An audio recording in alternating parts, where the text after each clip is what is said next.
So Maynard, for me about, for what do you need for building a successful career and a successful company? I think it is the EQ, it is the soft skill, it is listening, it is being authentic. And in the workplace, I'm definitely advocating that we start talking more about the softer skill.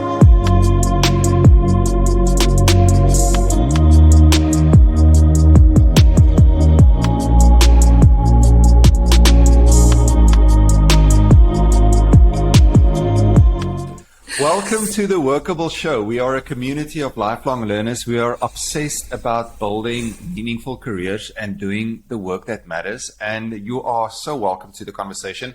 Today, we are privileged to have as our guest, Jackie van Niekerk. And a couple of things about Jackie. With over 15 years of experience in the property industry, Jackie is the CEO of Attacq Ltd. And for those who do not know, Attacq Stewards is massively impressive portfolio of properties that includes Waterfall City, Mall of Africa, among many others. Jackie joined Pivotal in 2009 and became the youngest and only woman CEO in the property sector at the time, blazing the way, growing the fund to a mind-boggling 12 billion rand listed development fund. Jackie joined Attacq, though, as the CEO in April 2017 and was appointed CEO just about a year ago. I met Jackie when we started collaborating with Attacq on brand, communications, and a couple of other things, and I was immediately impressed by her down-to-earth nature, her steady, confident leadership. Jackie, what I've learned from you so far is to be super careful not to overcomplicate things, and that there is always a workable solution, and our job is to find it and just make it happen. So welcome to the show. I'm so glad to have you here today. Good morning. Thank you for having me. I'm also super excited to join you this morning. Yes, I always love spending time with you and just learning from you. And I wanted to ask you one thing just off the bat, immediately in my preparation for the show, like we talked behind the scenes.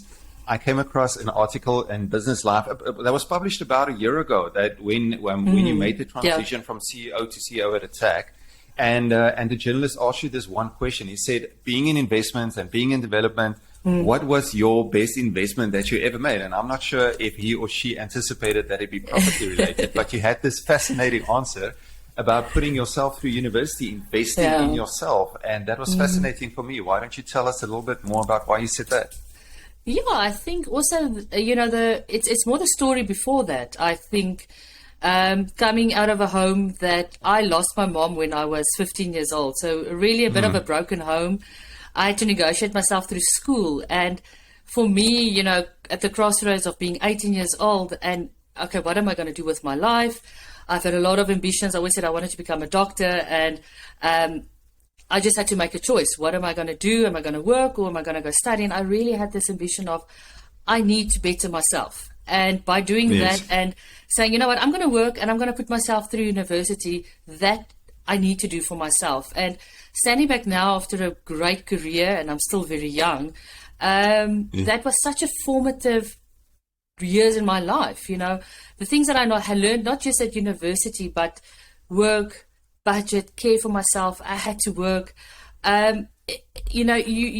Days that I was so alone, not knowing, should I not just go and work? This is not lekker.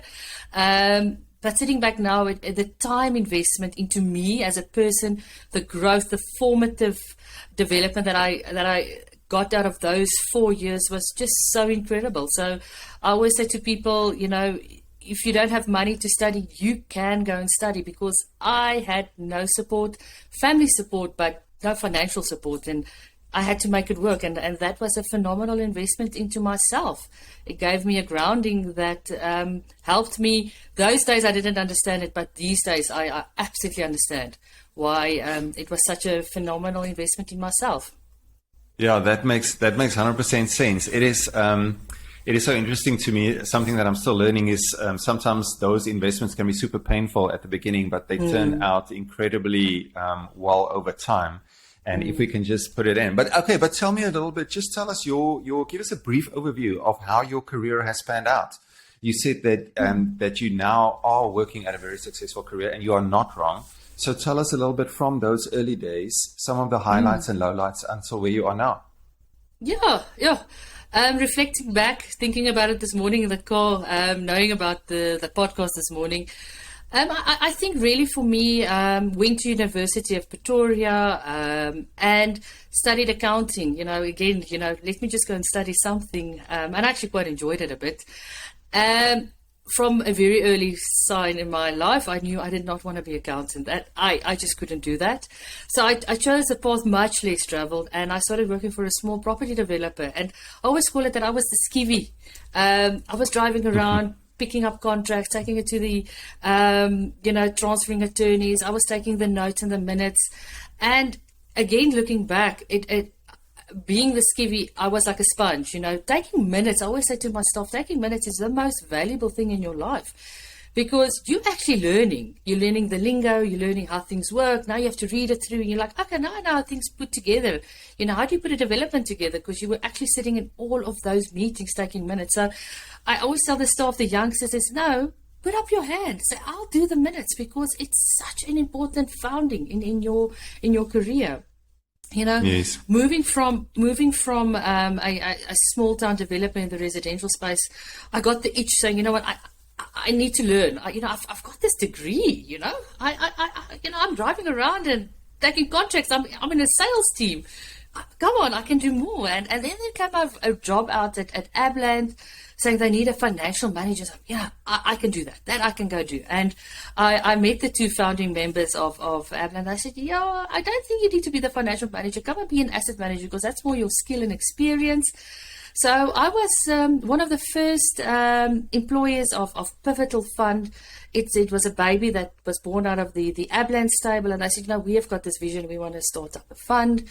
And that was with the time with Standard Bank. And I actually didn't know how incredible these partners were. I just came and said, I have to come and look after these assets. That's what I've been learned to do. And 5 o'clock in the mornings, I would rock up into the office, and they gave me a 3-month contract. They said, 3 months, you in or you're out. So I worked my butt off to get this contract to a permanent work contract, because I said, this is all or nothing. So it was 5 o'clock in the morning, 6 o'clock at night, I went home. And I remember the day of thankfulness when they put the full-time contract on my table, and they said, you've got the full-time role now.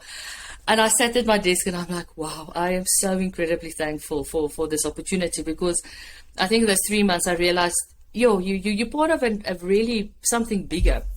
So I started off, there was 2 or 3 properties in the fund that we started off with Pivotal. I was appointed financial manager, then I was made asset manager, and then a few years later, Jackie, you only the only employee, so maybe you should get someone to help you. So then we got a financial manager in the fund, and I just loved every single moment of the whole process of building assets, and then also developing that out and getting them into the fund, running the cash flows. So we really started from ground zero. And I remember the one day I was getting on an aeroplane, and we said, now we're going to start raising capital for this fund. I was now made the general manager, and one of the founding members was with me, and I got off the plane and I said, I don't know what to do. I've got this fancy presentation. And the founding member said to me, Jackie, but just talk from your heart. Nobody knows the properties and the company better than what you do. You know everything. You know every nook and cranny of that asset. And it was such beautiful advice that I got at such a young age. I said, you don't need to be arrogant. You don't need to come across that you know everything, but you know everything in that fund. You know everything. Just speak from the heart. And wow, what good advice. So as this youngster, this fund, we went and we raised unlisted 150 million rand. I was so proud of it.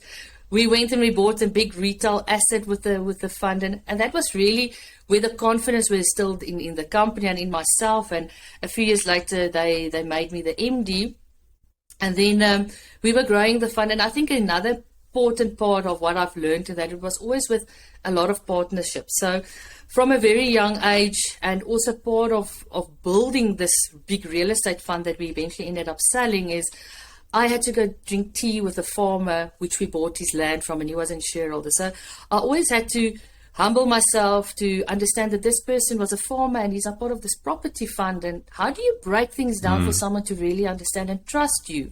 And I always had this big realization when driving away from these farmers, saying that I'm looking after their pension, and how privileged am I looking after their pension? So, another beautiful lesson that I think working in the listed public environment that what we operate in is always having that humbleness. It's not yours. You're not bigger than the game, and you're actually looking after people's pension and just that respect. On maternity leave, my firstborn, and then I phoned the founding member, and I said, I think we should list this company. I think there's a great opportunity. We should list Pivotal.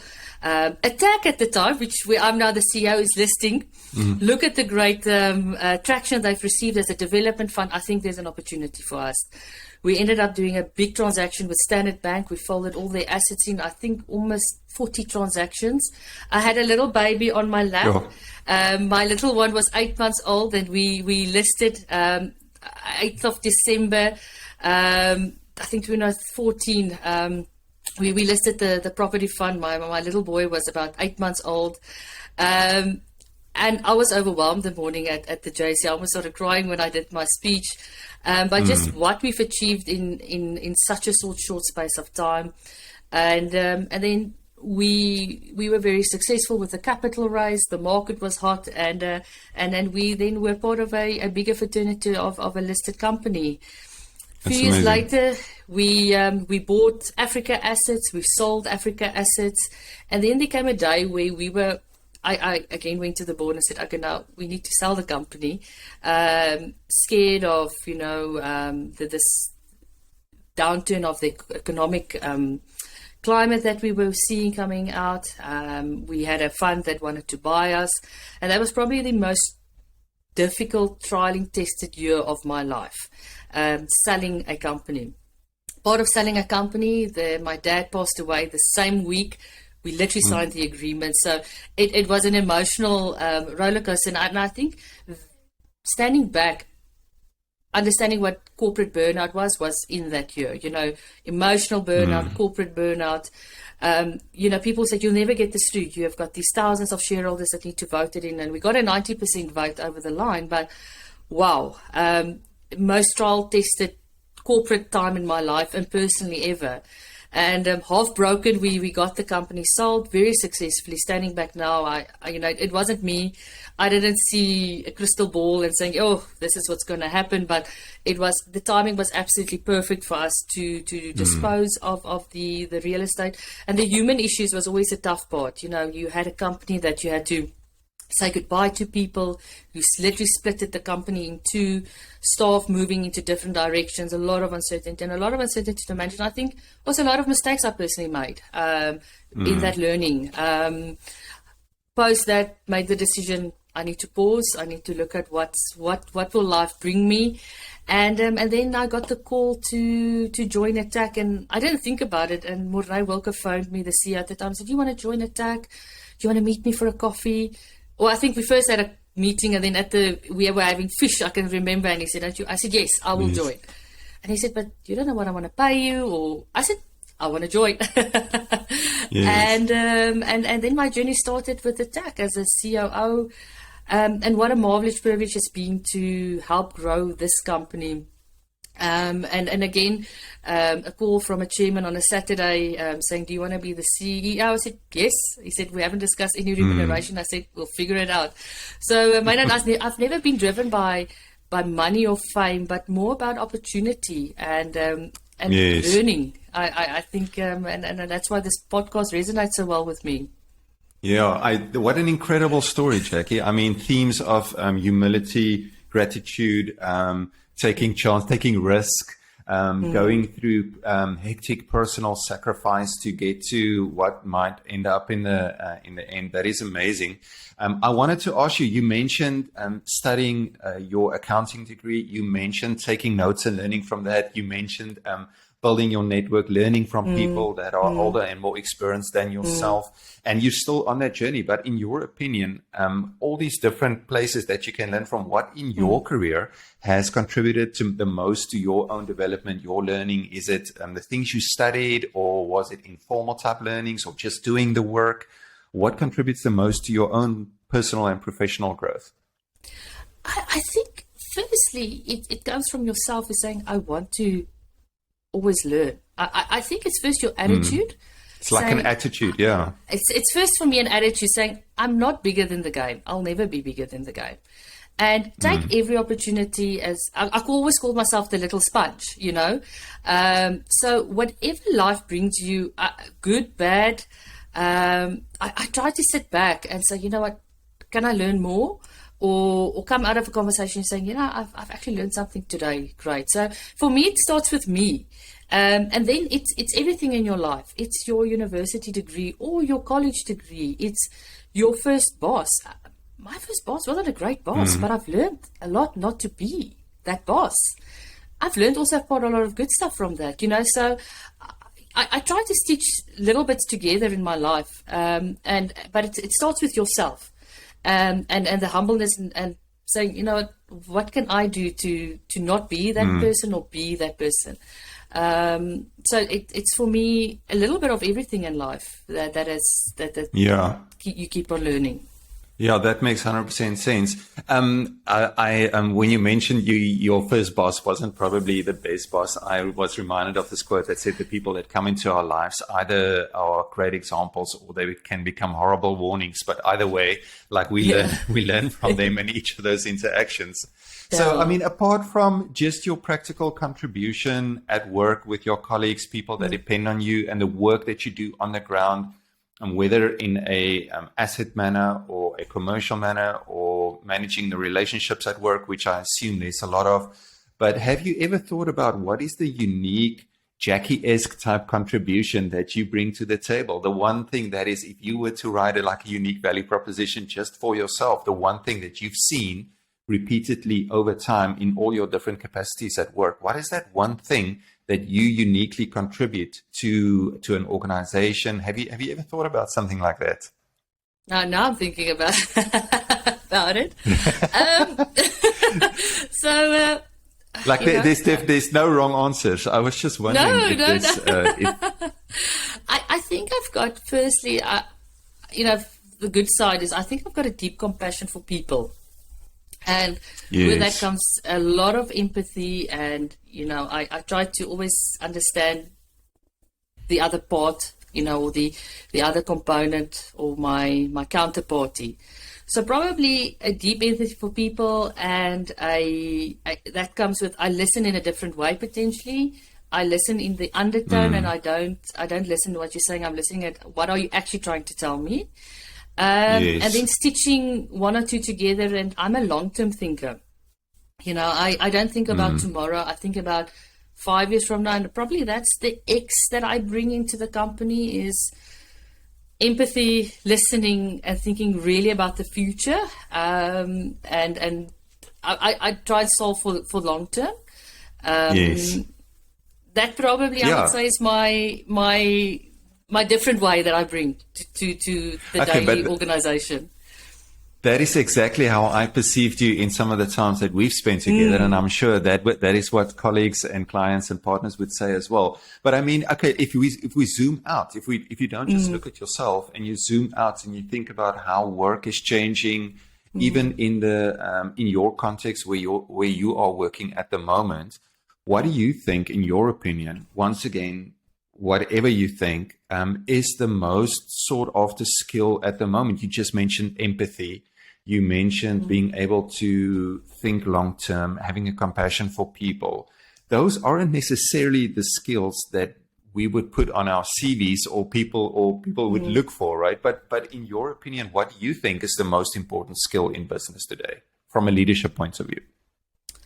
Oh, for me, I think we should change the way that we recruit and CVs. Your CVs should start, talking about the soft skill, because I think coming out of a 2-year pandemic, where we were pretty much locked up, and you had to change so much, where we almost were stripped away from, your daily interactions. A lot of people lost jobs, family, death.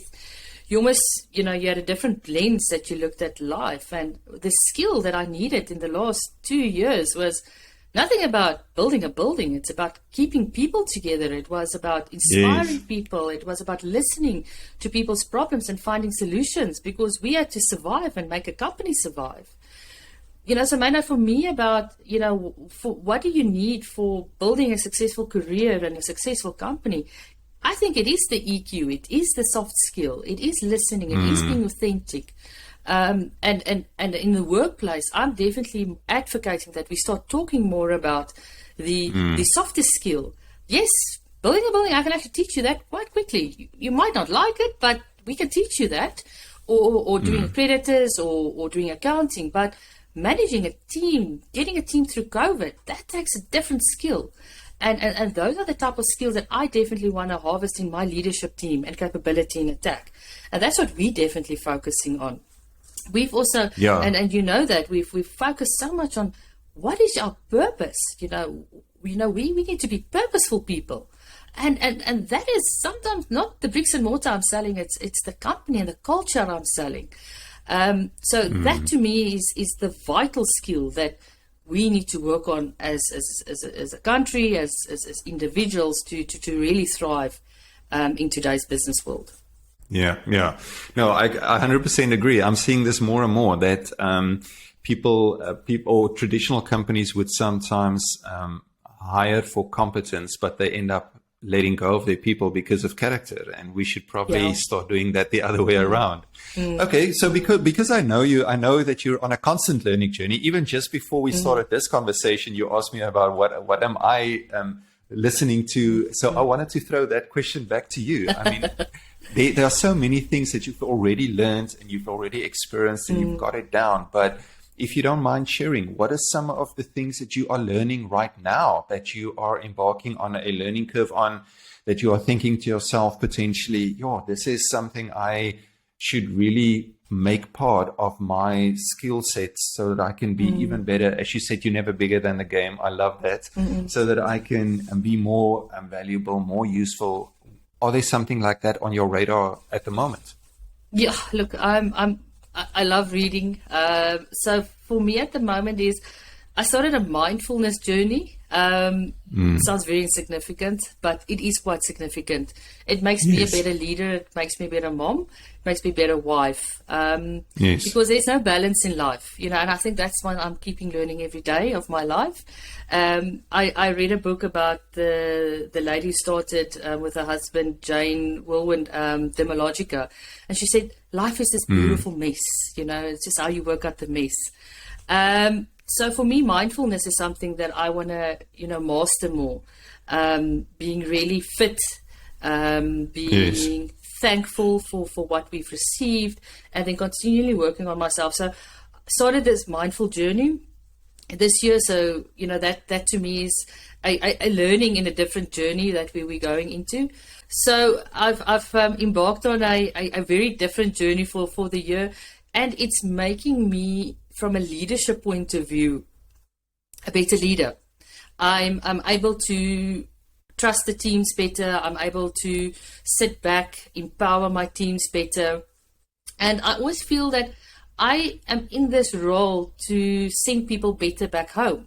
I think that's my core purpose of being a CEO of a company, is leaving my community in a better space. So that's definitely the learning journey that I'm personally on, is more mindfulness, live with your purpose, and becoming better leaders. Definitely that to me is, again, the key takeout of the last 2 years, that we need to focus on more. So yes, running a business, understanding our cash flows, becoming a better liquidity business. For me, that's the easy part. It's the softer skills that we are instilling in Attacq so that I can do better transactions for Attacq. Yeah. So my next question kind of is a little bit redundant at the moment, because I think I know exactly what your answer is going to be, but I'm going to ask it anyway. So my question to you is, what makes for a meaningful career? Is it earlier you mentioned it was never about the commercials or the financial side. It was about the opportunity for you, which completely resonates with me, and I see is evidence in your life and in your career and in the people that you lead as well. But then if it isn't that, if it isn't about all the hard things that you do in the business every day, what does make for a meaningful career? When is a career meaningful? When do you look back on what you've done and you feel, this has been super meaningful for me? For me, think everything in your life you build up. It was the absolute learning, being able to progress and become, a better person in a specific field. I think it's quite nice, understanding, you've been a great asset manager, or you've mastered a certain skill, a hard skill. I think it gives you meaning, and it gives you that satisfaction. But I think more and more is, and you get this cliche thing, you need to love what you do, you need to love what you do, but half the people don't love what they do. But I think it's finding that something within your career that you really like, maybe it's just interacting with people, or just, being part of a community. So for me personally, the career and why I love what I do and why I wake up in the morning and what I do, it is the people. It's building the next generation. It's sitting back and saying, wow, you know what? This person was a junior and look where this person has grown into. And I've been this small part of it, or I've just been a guiding light. And that to me is something profound. It's building a community, and it's leaving our society in a better space. And I think that to me wakes me up. Hopefully we get it right with our kids as well. So that to me is why I wake up, and that's make me a meaningful career. Oh, that is 100% right. I couldn't agree with that more. I have one last question for you before we end this off, and I'm sure there are many people out there, people from all spheres of life, stages in the career, that look up to you, look up to Attacq and the work that you are doing. I was super inspired by it. We've had a little bit of the privilege of having a little bit of a look behind the scenes, and I can tell to the people looking and watching that it is even more so the closer I've orbited to yourself and your work. Whatever we see from a distance, the hype is real. So, but here's my question to you: is what advice do you have for that next generation, specifically for people that have either studied but they don't have the opportunity of learning in the workplace as much? They're just coming fresh off of their learnings, of their professional qualifications, or people that are self-taught, people that have never had the opportunity to necessarily go and study. What do you think would be your advice to either of those categories, or anybody for that matter? I'm going to finish my cough, then I'm going to answer. No problem. Here's my note. Excuse. Courage. That is the one thing yes, you courage. Need to have lots of. Don't be scared to make mistakes. Learn from them, and lot of courage, because that's what it needs. And there's sometimes in my life when I'm like, what have you done? How are you going to get it through? Courage. Peek through the fog. Try and see what's coming. Learn. Make mistakes and learn from them. That to me is the best advice that I could give ever myself. I wish someone gave it to me. I've made a lot of mistakes. I wasn't scared of making mistakes, and I think I'm still not scared of making mistakes. I do on a daily basis, but I learn from them. I do get down in the dumps. I have to pick myself up still daily. Because nothing is perfect. People will see from outside, Attacq, you've got this perfect company. We look so perfect. We make a lot of mistakes, but courage, venture into the unknown, try and see the future, and pick yourself up. You are so much worth more. And if you bump your head and don't get a job, or you're battling to find something, take the second best thing, or the third best thing, or the fourth best thing. I promise you'll get to your first best thing, but just get there. I mean, the other day I said to someone, go be the driver. It's okay. And then study something in supply chain, but just get there, get in, and it will work out. I mean, I started out my career as the residential developer. I met the developer being a waitress. That's where I started after university. I didn't start at the developer. I started at the waitress, and I wasn't scared to talk to the man and to phone and say, okay, give me this job. Yes, I'll try it. But courage, and never be scared to make mistakes. And if we can come full circle, to invest in yourself, right? To make sure you invest in yourself and you prioritize your own learning and your own development, so that you can fill that cup up and then from the overflow give to the people around you. Jackie, it has been such a privilege. Thank you so much for spending the time with us. I know you are super busy, but you've carved out this time. I know it's because you prioritize learning and investing in people. And I am so thankful that you took the time to talk with me. So thank you so much, and good luck for all the rest of the things that are to follow. Thank you so much. It has been a great morning with you.